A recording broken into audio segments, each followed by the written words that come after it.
O Alan, handa ka na ba? Handa na po, Mayor. Halika na, baguhin natin ang bayan. Kaya ayaw ko yung opresyon ng tao. Ako sabi ko sa inyo, corruption must stop. Automatic yan. Drugs must be stopped. Kamusta ang buhay nyo? May nangyari na ba pagkatapos ng termino? Ni Ginoong mabait, ni Ginoong matulungin. Demokrasya binigay sa hirap ka kukulungin. Ilang taon na tayong malaya, ilang taon na rin ang tao'y dinaya. Gumagamit pa ng matamis na salita. Ang kakain ay gobyerno, magbuhugas ay tukha. Ang kakapal ng mukha, may kapalit kang tutulungan. Mayaman ang at nagpapayaman pa sa kanyang upuan. Imulat ang mata, buksan ang pangunawa. Halos puro problema, ang Pinas walang ginhawa. Kaliwat kanan, ang droga at krimen. Paano mawawala kung tagahuli sa laren? Tama na, ayoko na, wag tayong umasa sa swerte. Ubus lahat yung pagpresidente na si Duterte. Heto na ang kasagutan, heto na ang solusyon. Lubog na ang Pilipinas, wag na natin ibaon. Pagbabago ay nalalapit nang mangyari sa tulong ng nag-iisang Rodrigo Duterte. Rodrigo Duterte.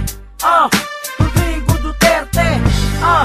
Rodrigo Duterte. Sama-sama tayo kay Rodrigo Duterte. Kamusta Pinoy? Ano na ang balita? Ang tuwid na daan, iyo na bang nakita? Mga pangakong matamis, tila ba ay pumait? Papayag ba kayo na ganun pa din ang papalit? Benepisyo para sa lahat, bakit pinagdamot? Tuwid na daan ba tila bumaluktot? Magpapagabos na lang ba tayo sa kahirapan? Habang buhay na lang ba magbubulag-bulagan? Sino ba ang kasagutan? Sino ba ang solusyon? Sino ba ang tutuldok sa malawakang korupsyon? Ito na ang kasagutan sa ating mga dasal.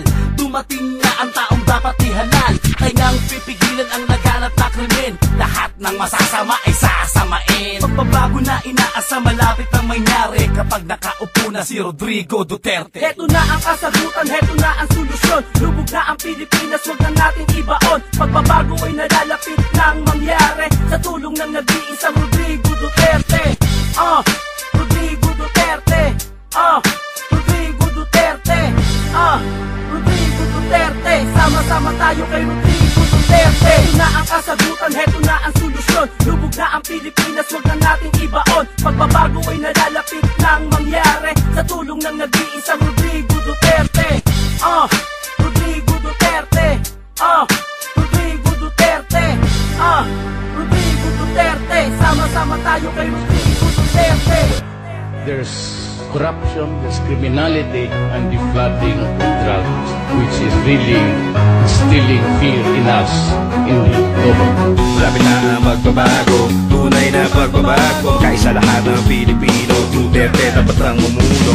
Tama lang turuan, alam na namin sino ang kawatan. Kundi uubusin lahat ng kriminal. Sino ba ang tutulo sa ating mamayan? Sino ba ang magtatanggol? Bubuksan sa nakakasawa ng korupsyon. Gobyernong pahirap sa ating bayan. Di kong turuan mo ng leksyon. Pag nahinto mo na ang droga, mga kabataang maliligtas. Ikaw na lang ang aming huling baraha sa problema ng Pinas.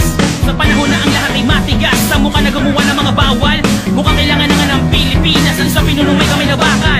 At ang tunay na pagbabago sa ating kamay nakadepende. Kung matino ang nais sa presidente, samahan na natin si Duterte.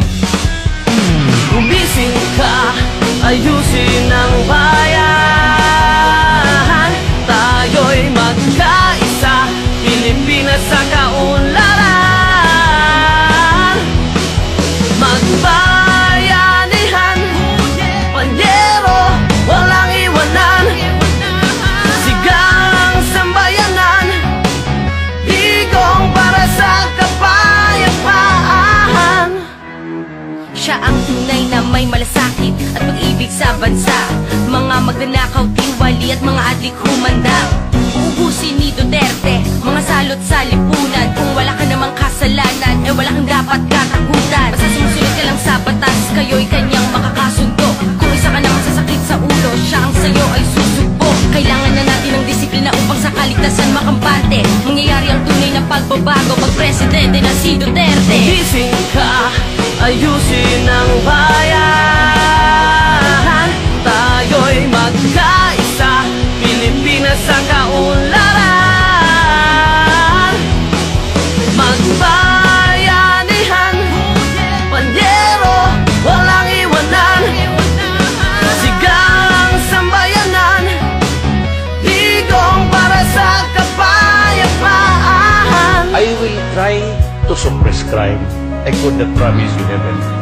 I will try to stop drugs. And if President, I said, in 3 to 6 months, I will stop corruption in government. Gumising ka, ayusin ang bayan. Tayo'y magkaisa, Pilipinas sa kaunlaran. Magbayanihan, panyero, walang iwanan. Sigalang sambayanan, higong para sa kapayapaan. Hindi batid, hindi mapapatid ang ambisyon na makatulong sa ating bayan.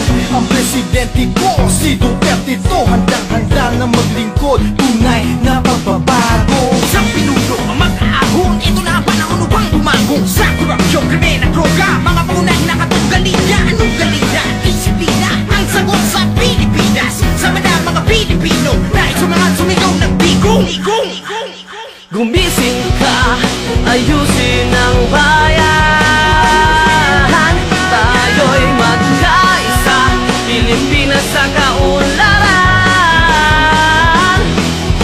Magbayanihan, panyero, walang iwanan.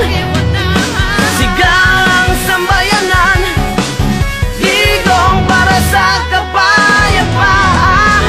I will do it just like what I did to the law.